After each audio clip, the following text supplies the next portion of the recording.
Arturo, ¿por qué no comes en la cocina? Así dejamos más sitio en la mesa para los invitados. Estarás más cómodo allí, tranquilo. La voz de mi nuera, Silvia, fue suave, casi un susurro meloso, pero cada una de sus palabras cayó sobre mi alma como una piedra afilada. No había en su tono una malicia evidente, no, lo que había era algo mucho peor, una indiferencia práctica, la misma con la que uno aparta un mueble viejo para hacer espacio en una habitación. Esperaban a unos amigos importantes de su trabajo, gente de ciudad, y yo, por lo visto, desentonaba con la decoración. Me quedé inmóvil, de pie junto al dintel de la puerta del salón, con la mirada fija en la gran mesa de roble que ocupaba el centro de la estancia. Mis manos, nudosas y manchadas por toda una vida de trabajo, se crisparon a mis costados. No respondí nada. El silencio ha sido mi único refugio durante los últimos años. Un muro que he ido construyendo ladrillo a ladrillo, para proteger lo poco que aún me pertenece. Mi nombre es Arturo, tengo 78 años y nací en un pequeño pueblo encalado en la Sierra de Segovia. Fui ebanista.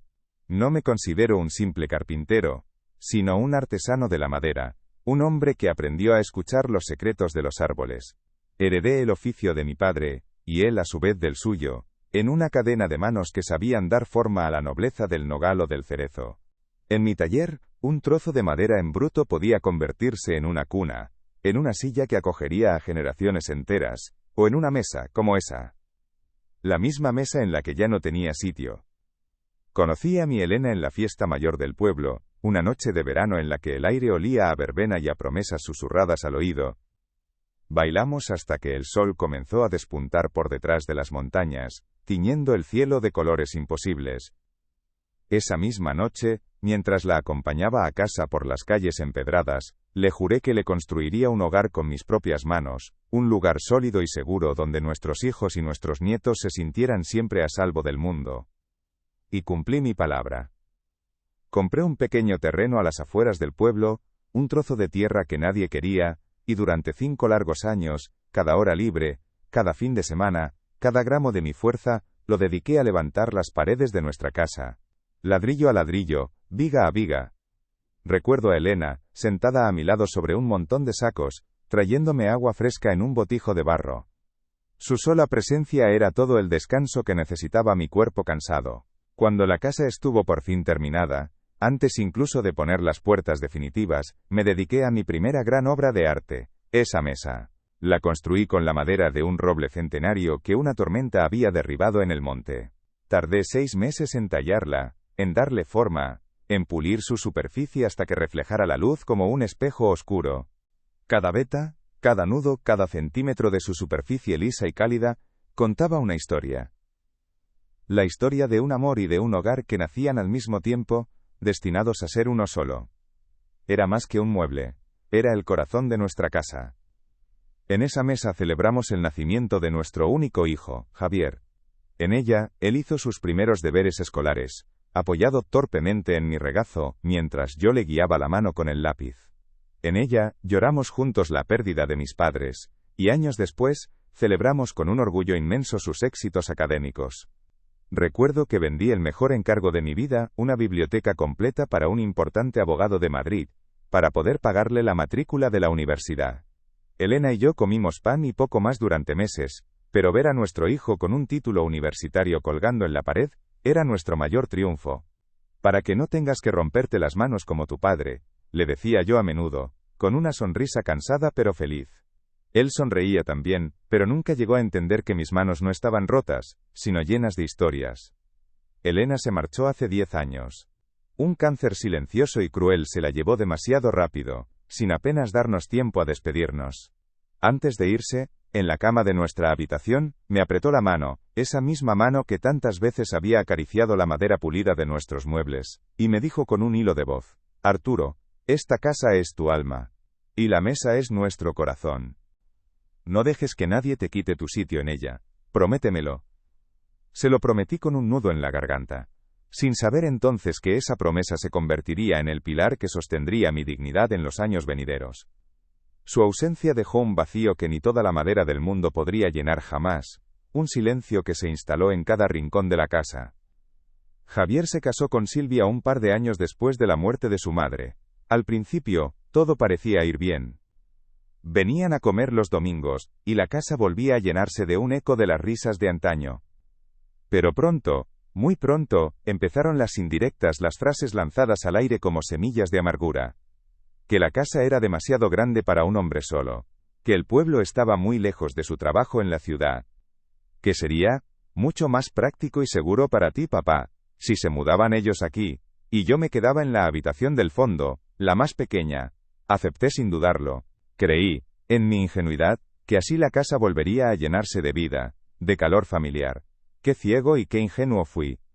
Se mudaron, y con ellos llegó un nuevo orden, unas nuevas reglas no escritas que yo debía acatar en silencio. Mis herramientas, mis gubias, mis formones, los compañeros de toda una vida, fueron relegados a unas cajas húmedas en el cobertizo del jardín, como si fueran trastos vergonzosos. Mis libros, mis queridos libros de ebanistería, y mis novelas gastadas, fueron sustituidos por revistas de diseño moderno y objetos impersonales. Mis costumbres, mis horarios, mi misma presencia, se convirtieron poco a poco en una molestia palpable, en un obstáculo para su vida perfecta. Javier, mi hijo, el niño que había acunado en mis brazos en esta misma casa, ahora apenas me miraba a los ojos. Se pasaba el día trabajando o con la vista clavada en la pantalla de su teléfono.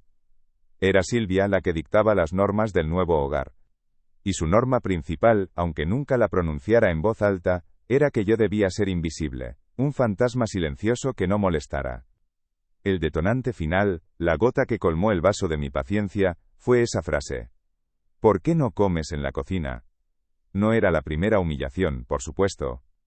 Había habido muchas otras, pequeños desprecios cotidianos, miradas de impaciencia, silencios incómodos. Pero esa fue diferente. Fue la que rompió algo profundo dentro de mí. Mientras me dirigía a la pequeña y oscura cocina, con los hombros caídos, escuché a Silvia decirle a Javier, en un susurro cómplice. Es por su bien, cariño. Así no se siente presionado con gente que no conoce. La mentira, la excusa piadosa, fue casi más hiriente que la orden directa. No me estaban protegiendo de nada. Me estaban escondiendo, apartando como a un objeto que avergüenza. Me senté en un taburete de pino en la cocina, con un plato de sopa fría entre las manos temblorosas. Desde allí, a través de la puerta entornada, podía oír las risas que llegaban del salón. Risas animadas en mi casa, alrededor de mi mesa, en un mundo del que yo acababa de ser definitivamente borrado. Miré mis manos, posadas sobre mis rodillas. Las mismas manos que habían levantado esas paredes, que habían ensamblado esas vigas, que habían pulido esa mesa. Y por primera vez en mucho tiempo, no sentí tristeza sino una extraña y fría calma. La promesa que le hice a Elena resonó en mi cabeza con una claridad atronadora. No dejes que nadie te quite tu sitio. Comprendí en ese instante que ella no se refería únicamente al asiento físico en la mesa. Se refería a mi lugar en el mundo, a mi dignidad como persona, a mi derecho a existir y a ser respetado en el hogar que yo mismo había creado con tanto amor y sacrificio. Su voz, desde el recuerdo, se convirtió en una guía, en un faro en medio de la oscuridad de mi soledad. La humillación ya no era solo dolor, se estaba transformando lentamente en una silenciosa y firme determinación. Sabía que no podía seguir así, permitiendo que me borraran poco a poco. A veces el silencio no es solo ausencia de ruido. A veces, es el único lugar donde un hombre puede refugiarse para escuchar su propia voz interior. Esa que hemos ignorado durante demasiado tiempo. Por cierto, mientras ordeno estos pensamientos, me reconfortaría saber desde qué ciudad me estáis escuchando en este momento. Dejadlo escrito en los comentarios, por favor. Y si estas historias que nacen de las cicatrices del corazón os tocan el alma, suscribíos al canal para no perderos ninguna. Porque hay historias que necesitan ser contadas, aunque al principio solo puedan ser susurradas desde una cocina solitaria. Es importante que no se pierdan en el olvido, como tantas otras cosas. Aquella noche en la cocina, con el eco de las risas ajenas como telón de fondo, marcó un antes y un después en mi vida. No fue un momento de ira explosiva ni de rabia ciega, sino de una claridad deslumbrante y dolorosa. Comprendí de golpe que había estado esperando un gesto de amor, de reconocimiento, de quienes ya no sabían cómo darlo. Había estado esperando que mi propio hijo me viera de verdad, que recordara al padre que le enseñó a andar, pero él solo era capaz de ver a un anciano, que ocupaba un espacio valioso en sus planes de futuro, un estorbo silencioso al que había que gestionar con la menor incomodidad posible. Los días que siguieron a esa cena, mi invisibilidad en la casa se hizo aún más densa, casi palpable. Pasaban a mi lado por los pasillos como si yo fuera parte del mobiliario, un perchero antiguo o un cuadro descolorido en la pared. Una tarde, mientras regaba con cuidado las pocas macetas de geranios que Elena había dejado en el patio trasero, escuché a Javier y a Silvia hablar en el salón. La ventana estaba abierta y sus voces llegaban hasta mí con una nitidez cruel. Hablaban de mí como si yo no existiera, como si fuera un problema a resolver. Y en cierto modo, para ellos, lo era. La conversación que escuché confirmó mis peores temores. El valor de la casa ha subido muchísimo en los últimos años, decía Silvia con su tono práctico y calculador. Con lo que saquemos por ella, podemos dar la entrada para un buen chalet en la urbanización nueva. Y la residencia para tu padre no es tan cara si la pagamos a medias con el dinero de la venta. Lo he estado mirando. Hubo una breve pausa, un silencio que me pareció eterno. Esperé, con el corazón en un puño, la respuesta de mi hijo, la defensa que nunca llegó. Quería que él dijera algo, cualquier cosa que demostrara que aún quedaba algo del niño que yo había criado y amado con toda mi alma. No sé, Silvia. Es la casa de mis padres, respondió finalmente Javier, pero lo hizo con un hilo de voz que delataba una conciencia casi extinguida, una lealtad a punto de rendirse. Javier, por favor, seamos prácticos, insistió ella con impaciencia. Él ya no puede cuidarse solo, es un hecho. Se pierde, se olvida de las cosas. Es por su bien. Además, esta casa es nuestra herencia, no es nuestro futuro el que está en juego.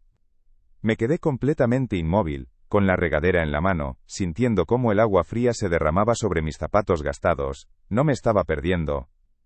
No me olvidaba de las cosas importantes. Lo que sí había olvidado era mi propio valor. Es nuestro futuro, había dicho ella.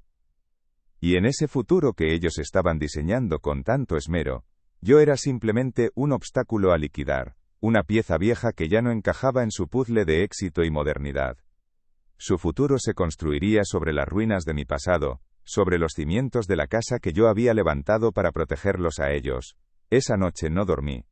Di vueltas en la cama hasta que la madrugada tiñó de gris la ventana. Me levanté en silencio, como una sombra, y fui a mi antiguo taller, que ahora servía como un trastero desordenado, lleno de los trastos que ellos ya no querían. Me sentí un trasto más entre todos ellos. Entre las sombras de mi antiguo taller, aparté una bicicleta estática que Silvia había comprado y nunca usó, y varias cajas con ropa de otra temporada que olían a cerrado. Mis manos, acostumbradas a la textura de la madera noble, ahora palpaban el cartón húmedo y el plástico frío de sus vidas ajenas. Me sentí como un arqueólogo, desenterrando los vestigios de mi propia existencia. Y allí, en un rincón, cubierto por una lona polvorienta, lo encontré.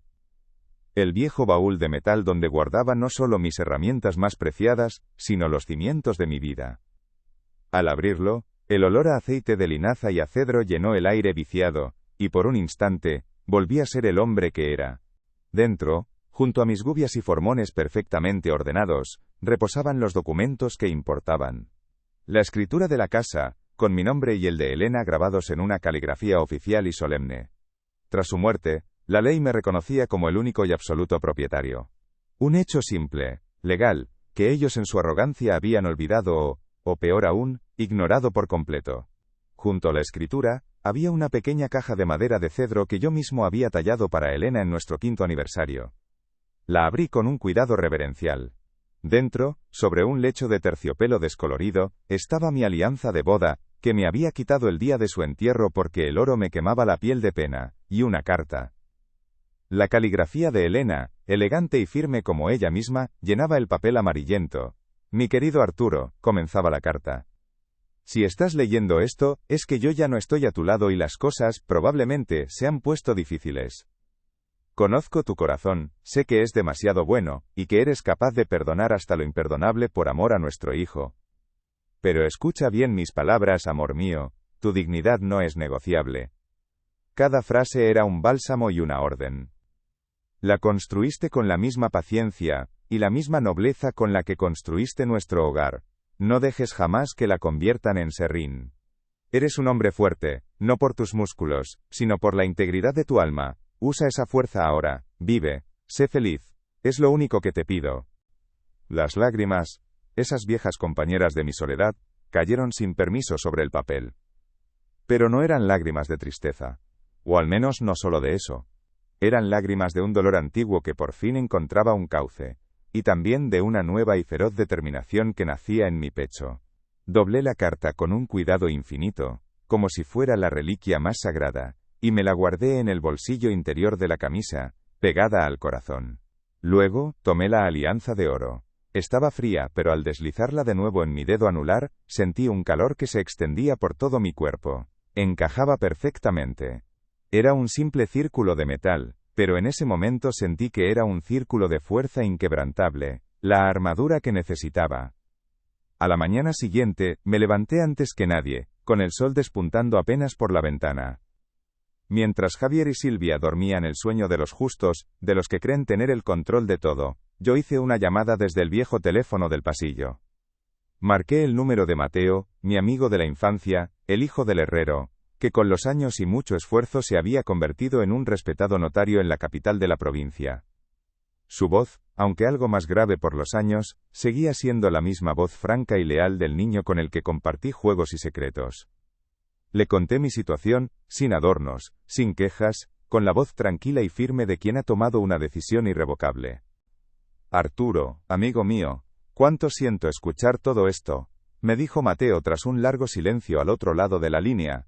Su compasión era genuina, y me reconfortó. Pero quiero que sepas algo, y que lo tengas muy claro. La ley está de tu parte. Esa casa es tuya. Solo tuya. Legalmente, eres libre de hacer con ella lo que consideres justo y necesario para tu bienestar. Nadie puede obligarte a nada. Sus palabras fueron la confirmación que mi alma necesitaba. No solo tenía la razón moral, la que me susurraba la carta de Elena, sino que también tenía de mi lado la fría y contundente lógica de la ley. La balanza por fin comenzaba a inclinarse a mi favor. Desde ese día comencé a actuar.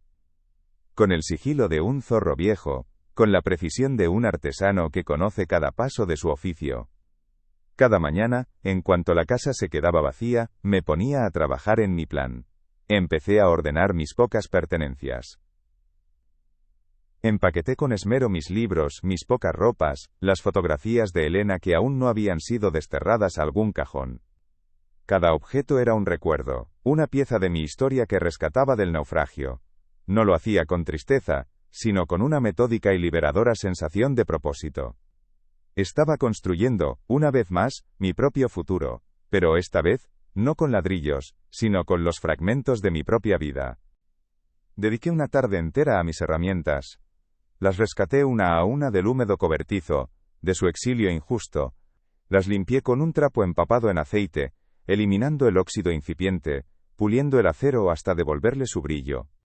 El simple tacto de la madera de los mangos, pulida por décadas de uso, el peso equilibrado de un cepillo, o el filo de un formón, me devolvían la vida, me recordaban quién era yo en realidad. No era un anciano inútil que estorbaba en un rincón, era Arturo, el ebanista, un hombre que sabía crear, que sabía construir, y ahora, estaba a punto de construir mi propia libertad. Mis manos volvían a sentirse útiles, vivas. Mientras envolvía en un paño una pequeña caja de música que le había regalado a Elena, su melodía se disparó accidentalmente, llenando el silencio del taller. Era una melodía suave, nostálgica, y con ella vino un recuerdo vívido de ella, sentada junto a la ventana, cosiendo, con la luz del atardecer iluminando su cabello. No sentí la punzada de la pena, como tantas otras veces. En su lugar, sentí su presencia como una fuerza serena que me acompañaba, que aprobaba cada uno de mis movimientos. Ya no estaba solo en esto. Su memoria no era un ancla que me ataba al pasado, sino una vela que me impulsaba hacia un nuevo horizonte. Un sábado por la mañana, mientras desayunábamos en un silencio tenso, Silvia anunció con una falsa naturalidad que iban a cambiar todas las cerraduras de la casa. Por seguridad, Arturo. Ya sabes, los tiempos que corren, un sistema más moderno, con llaves de esas que no se pueden copiar. Asentí lentamente con la cabeza. sin levantar la vista de mi taza de café. No dije nada, pero entendí perfectamente el mensaje. Pronto, ya no podría entrar ni salir de mi propia casa sin su permiso explícito. Aquello era la confirmación de que el tiempo se agotaba. Tenía que actuar con rapidez, antes de que me convirtiera definitivamente en un prisionero en mi propio hogar. Los días siguientes me moví por la casa como una sombra, observándolos. Su indiferencia era mi mejor aliada. Estaban tan absortos en sus teléfonos, en sus conversaciones sobre ascensos y planes de fin de semana, que ni siquiera se percataban de mi actividad clandestina. Veía a Javier, a mi hijo, y me preguntaba en qué momento exacto se había perdido, en qué recodo del camino había cambiado el amor por la ambición, el respeto por la conveniencia. No sentía odio hacia él, sino una profunda y dolorosa lástima. Era un extraño que habitaba el cuerpo del niño al que yo había enseñado a montar en bicicleta en el patio de esa misma casa. A menudo, en medio de la noche pensaba en mi nieto Leo. Apenas me dejaban verlo. Silvia siempre tenía una excusa, que si el niño tenía muchos deberes, que si estaba cansado, que si tenía un cumpleaños. La verdad era que tenían que yo pudiera influir en él, que pudiera sembrar en su joven corazón una semilla de afecto o de lealtad hacia mí. El dolor de esa separación forzada era una herida constante. Parte de mi lucha era también por él. Quería que, cuando creciera, conociera la historia real, que supiera que su abuelo no fue un hombre que se rindió, sino alguien que luchó por su dignidad hasta el final. Si creéis, como yo, que la dignidad no tiene edad, y que el valor de una persona no se mide por su utilidad, sino por la historia que lleva escrita en el alma, os invito a suscribiros a este canal. Vuestra compañía en este viaje silencioso es un bálsamo para el corazón, un recordatorio de que no estamos solos en nuestras batallas. Hay historias que, como los muebles de madera noble, merecen ser cuidadas y transmitidas para que no se pierdan en el desván del olvido. Vuestro apoyo es la luz que ilumina el camino. Una tarde, mientras hojeaba el periódico local en el banco de la plaza, mis ojos se detuvieron en un pequeño anuncio en la sección de inmuebles. Una joven pareja, maestros de escuela, buscaban una casa con jardín para comprar en el pueblo. El corazón me dio un vuelco. No era una casualidad, no podía serlo. Era una señal, una puerta que el destino me abría de par en par. Sentí una oleada de energía, la misma que sentía al empezar un nuevo proyecto en mi taller. Anoté el número de teléfono con mi mano temblorosa pero decidida. Aquella era la oportunidad que había estado esperando sin saberlo. Llamé desde una cabina telefónica del pueblo, para no ser descubierto. Al otro lado, me respondió una voz joven y amable. Era el hombre, Daniel. Le expliqué que tenía una casa que podría interesarles, una casa con historia, y le propuse que vinieran a verla una tarde entre semana, a una hora en la que yo sabía con certeza que estaría solo. Concertamos una cita para el jueves siguiente. Al colgar el teléfono, sentí una mezcla de nerviosismo y euforia. El plan, que hasta entonces había sido solo una idea, un susurro en mi mente, estaba a punto de convertirse en una realidad tangible y definitiva. El jueves por la mañana, mientras Javier y Silvia se preparaban para ir a trabajar, yo ya estaba preparando la casa para la visita. No se trataba de limpiar de la manera que lo haría Silvia, con productos químicos y un afán por borrar cualquier huella de vida. Mi preparación fue diferente. Abrí todas las ventanas para que entrara el aire fresco de la sierra y el sol de la tarde.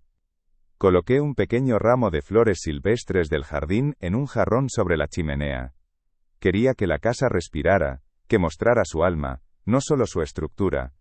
Y, sobre todo, pulí con un paño suave la gran mesa de roble, hasta que su superficie reflejó la luz con un brillo cálido y profundo. Cuando la pareja llegó, puntuales a su cita, sentí una corazonada. Se llamaban Daniel y Laura, y venían de la mano de su hijo, un niño de unos 5 años, rubio y de ojos curiosos. ¿Cómo te llamas, campeón?, le pregunté, agachándome a su altura. El niño, con una tímida sonrisa, me respondió: me llamo Leo. Me quedé sin aliento por un instante. Leo. El mismo nombre que mi nieto. En ese momento, supe que no había vuelta atrás. Era el destino, tejiendo sus hilos invisibles para mostrarme el camino correcto. Sentí que la propia Elena, desde donde estuviera, estaba moviendo las piezas de este complicado tablero de ajedrez. Comencé a enseñarles la casa. pero no les hablaba de metros cuadrados, ni de calidades de construcción, ni de la eficiencia energética. Les hablaba de la vida que había transcurrido entre aquellas paredes. Les conté cómo la luz del sol entraba por la ventana del salón al atardecer, creando un espectáculo de colores sobre el suelo de madera. Les describí el calor de la chimenea en las noches de invierno, con el sonido de la leña crepitando.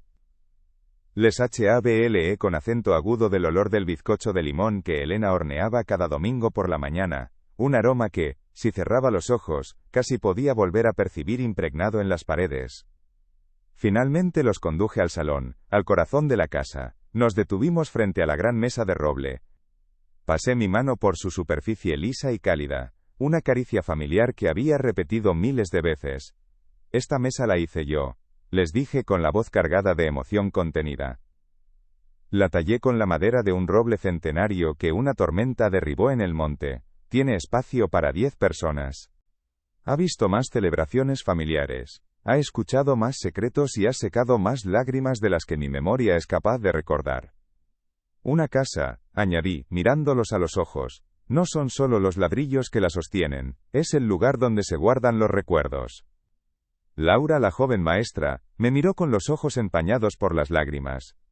No dijo nada, pero en su mirada vi algo que llevaba años sin encontrar: comprensión, empatía, respeto. Vi en ellos el anhelo profundo de un hogar, no simplemente de una propiedad inmobiliaria. Entendieron al instante que lo que yo les estaba ofreciendo no era un edificio, sino un legado, un alma.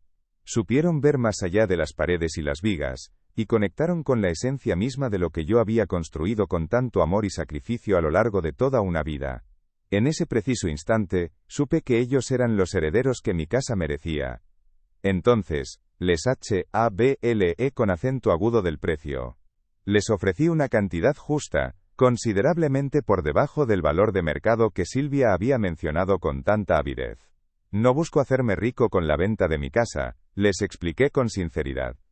El dinero no puede comprar lo que estas paredes significan. Lo único que busco es dejarla en buenas manos, en manos de gente que sepa cuidarla y llenarla de nueva vida, de risas de niños, de amor. Busco un heredero para el alma de mi hogar, no un comprador para sus ladrillos. Mi propuesta los dejó sin palabras, mirándose el uno al otro con una mezcla de sorpresa y gratitud. Aceptaron en el acto, sin dudarlo ni un segundo. Su decisión no fue financiera, sino puramente emocional. Es un honor para nosotros, Arturo, dijo Daniel, extendiendo su mano para sellar el trato. Se la estreché con firmeza. Era la mano de un hombre honesto, de un trabajador. En ese apretón de manos, sentí que estaba entregando el testigo, que la historia de la casa continuaría. Nos despedimos en la puerta, y mientras los veía alejarse por el camino, con el pequeño Leo correteando delante, sentí una paz inmensa, una sensación de haber hecho lo correcto, de haber honrado la memoria de Elena y mi propia promesa.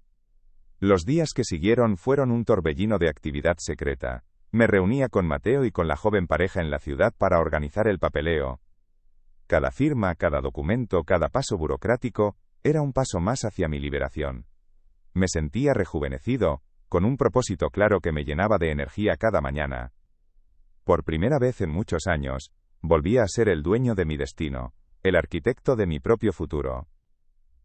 El viejo ebanista estaba llevando a cabo su última y más importante obra, la reconstrucción de su propia vida. Y estaba usando las mejores herramientas que poseía, la dignidad y la determinación. Mientras tanto, en casa, Javier y Silvia seguían completamente ajenos a la tormenta que estaba a punto de desatarse sobre sus cabezas. Mis salidas frecuentes, mis llamadas misteriosas, las interpretaban a su conveniencia, como los despistes y las manías de un anciano que empezaba a perder el juicio. Papá ha vuelto a salir a dar uno de sus paseos sin rumbo, le oí decir a Silvia una tarde, con un suspiro de fastidio.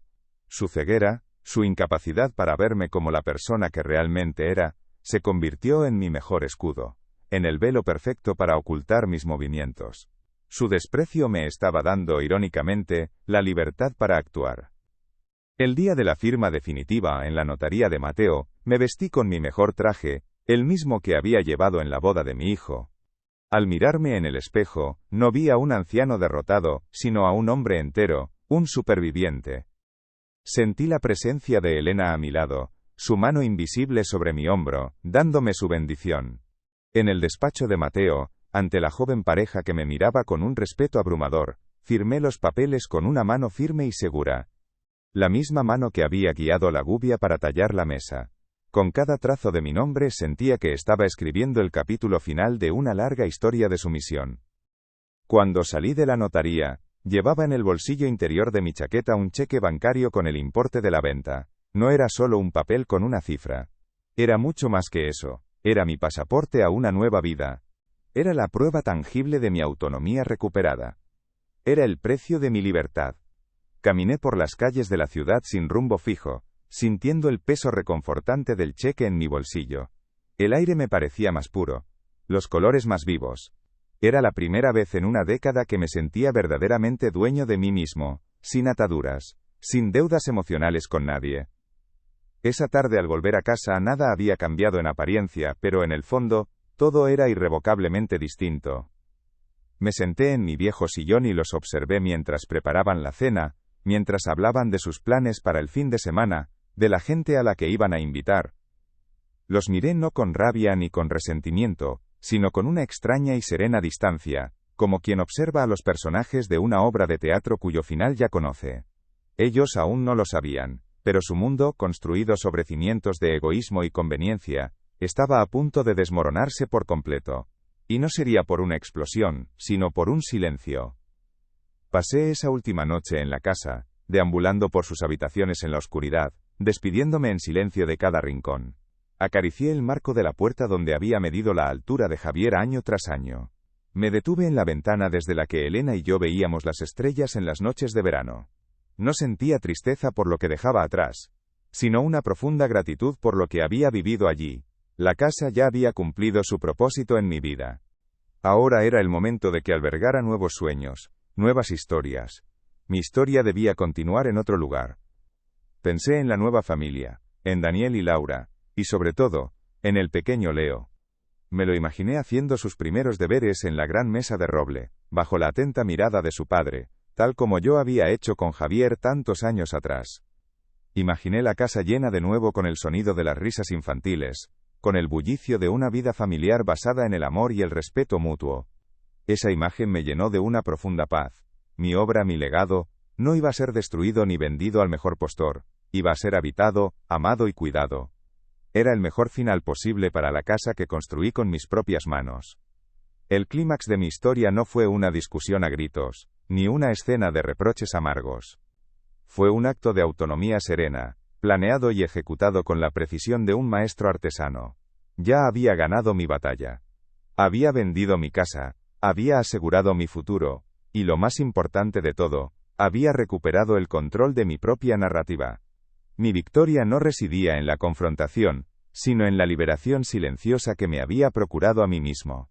Estaba a punto de cerrar la puerta a un pasado de humillaciones para abrir la ventana a un futuro de paz. Estaba reclamando mi vida, pero no por un deseo de venganza. La venganza es un sentimiento amargo que solo envenena a quien la alberga. Lo que yo sentía era algo mucho más puro y poderoso, un acto de profundo amor propio, de respeto por el hombre que había sido, y por el que aún podía llegar a ser. Estaba eligiendo construir un nuevo refugio para mi vejez, sobre mis propios términos, con la misma determinación con la que, 50 años atrás, había levantado las paredes de aquel hogar. Estaba demostrando que nunca es tarde para empezar de nuevo. La promesa que le hice a Elena en su lecho de muerte por fin estaba cumplida en su totalidad. No dejes que nadie te quite tu sitio. Había tardado en comprender el verdadero alcance de sus palabras, pero finalmente lo había logrado. Mi sitio no era un simple asiento físico en una mesa de madera. Era mi lugar en el mundo, mi derecho inalienable a ser tratado con dignidad. Y ese lugar, lo había recuperado. Lo llevaba conmigo, dentro de mi pecho, y nadie, nunca más, podría arrebatármelo. La liberación era completa, silenciosa y absoluta. Estaba en paz. El día que elegí para mi partida fue un martes, un día cualquiera sin ninguna importancia especial, precisamente por eso.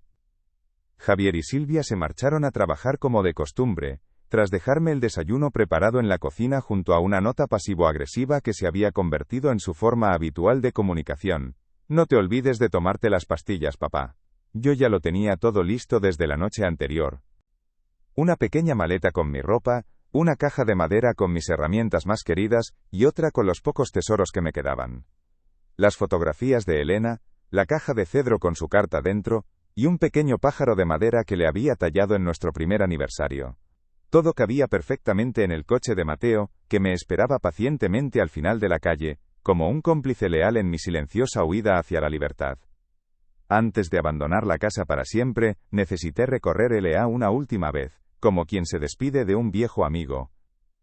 Cada habitación, cada rincón, era un eco de una vida entera que ahora se desvanecía. Me detuve frente a los retratos de familia que ellos habían permitido que siguieran colgando en el pasillo. Vi la fotografía de la boda de Javier. Mi hijo, sonriendo con una felicidad que parecía genuina, completamente ajeno al hombre frío y calculador en el que se convertiría con el paso del tiempo. No sentí rabia al mirarlo, sino una profunda y dolorosa melancolía, la misma que siente un artesano al ver una hermosa pieza de madera agrietarse por la falta de cuidado. Me pregunté en qué preciso momento se había perdido, en qué cruce de caminos había extraviado el mapa del corazón. Finalmente, entré en el salón. La gran mesa de roble dominaba el espacio, silenciosa, imponente, majestuosa. Parecía un monumento a todo lo que habíamos sido, y a todo lo que habíamos perdido. Saqué un folio en blanco y un bolígrafo del bolsillo de mi chaqueta, y con la caligrafía temblorosa de mis años, escribí una breve nota.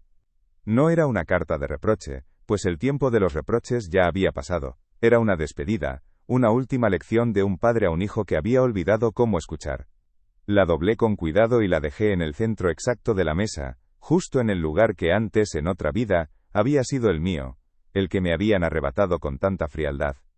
Esta mesa fue hecha para unir a la familia, no para dividirla. En su madera hay espacio suficiente para todos aquellos que se aman y se respetan. Espero que algún día, hijo, encontréis el camino de vuelta hacia ella, y recordéis su verdadero propósito. Yo, por mi parte, ya he encontrado el mío. Adiós, papá. Eran palabras sencillas, sin una pizca de rencor, pero cargadas con el peso de toda una vida. Eran el punto final que mi historia en aquella casa necesitaba. Dejar esa nota fue como colocar la última pieza en un mueble largamente trabajado, el gesto final que le daba sentido a toda la obra. No había nada más que añadir. El silencio que vendría después lo diría todo. Salí de la casa y, sin volver la vista atrás, cerré la puerta principal. El clic metálico de la cerradura al encajar resonó en el silencio de la mañana con una contundencia inesperada. Fue el sonido más liberador que había escuchado en años, la música de mis cadenas rompiéndose por fin. En ese instante, sentí que me quitaba de los hombros un peso que llevaba demasiado tiempo soportando. Mateo me esperaba en el coche, con una sonrisa comprensiva en el rostro. No hizo preguntas. Arrancó el motor y me llevó a mi nuevo hogar.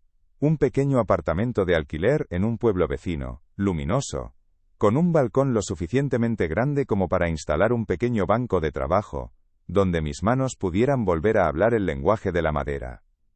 Esa misma tarde, como era de esperar, sonó mi teléfono. Era Javier. Su voz, al otro lado de la línea, era una extraña mezcla de confusión, ira, y un miedo casi infantil. Papá, ¿dónde estás? ¿Qué significa esta nota que has dejado en la mesa? Vuelve a casa ahora mismo. Escuché su voz sin que me afectara, como si le estuviera hablando a un extraño. La distancia que había puesto entre nosotros ya no era solo física, sino también emocional.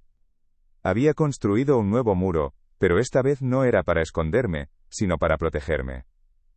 Me he mudado, hijo, respondí con una calma que lo desarmó por completo. La casa donde vivís ya no era mi hogar desde hacía mucho tiempo. No puedes hacer eso. Esa casa es nuestra herencia, es nuestra, gritó Silvia al fondo, arrebatándole el teléfono a su marido. Su voz era afilada, llena de la furia de quien ve sus planes materialistas desmoronarse como un castillo de naipes. No, Silvia, dije con firmeza, dirigiéndome a ella directamente por primera vez en mucho tiempo, sin el velo de la sumisión. La casa era mía. Y la he vendido. Los nuevos propietarios, una familia encantadora, se mudan el próximo sábado. Espero que hayáis recogido todas vuestras cosas para entonces. Os deseo suerte en vuestro futuro. No hubo respuesta. Solo un silencio atronador al otro lado de la línea. Podía imaginar sus rostros, la incredulidad convirtiéndose en pánico. Colgué. No había nada más que decir. Mi nueva vida es sencilla, tranquila, y lo más importante, es mía. Por las mañanas, salgo a pasear por el pueblo, saludo a los vecinos, me tomo un café en el bar de la plaza. Por las tardes, me siento en mi balcón, bañado por el sol, y me dedico a tallar pequeñas figuras de madera. El olor del pino, del nogal y del cerezo, vuelve a ser mi compañero inseparable, el perfume de mi identidad recuperada. He alquilado un pequeño local en los bajos de mi edificio, para montar un modesto taller, con la idea de enseñar el viejo oficio de la ebanistería a los jóvenes del pueblo que todavía quieran aprender a crear belleza con sus propias manos. Mi nieto Leo, el hijo de Javier y Silvia, me visita a menudo. Su madre al parecer ahora se lo permite, quizás en un torpe y tardío intento de redención, o tal vez porque el niño insiste con una determinación que ella no puede doblegar. Viene solo en el autobús del colegio 2 tardes por semana. Se sienta a mi lado en el taller, en un pequeño taburete, y me observa trabajar durante horas, fascinado por cómo mis viejas manos arrugadas pueden sacar la vida que se esconde dentro de un trozo de madera inerte. Su presencia silenciosa es el mayor regalo que la vida podía darme en esta nueva etapa. No hablamos mucho de lo que pasó en la otra casa, no hace falta. Las palabras a veces solo sirven para enturbiar lo que el corazón ya sabe. En sus ojos de niño, veo el respeto y el cariño puro que su padre olvidó cómo demostrarme hace ya mucho tiempo. Él es la veta de esperanza en una madera familiar que parecía irremediablemente rota, la prueba de que cada generación tiene la oportunidad de hacerlo mejor que la anterior. Le estoy enseñando a usar las gubias, a sentir la madera, a respetar el tiempo que cada cosa necesita para tomar forma. Le estoy dejando mi verdadero legado. A veces, por la noche cuando el silencio se adueña de mi pequeño apartamento, me siento en mi sillón y miro la fotografía de Elena que he colocado sobre una repisa.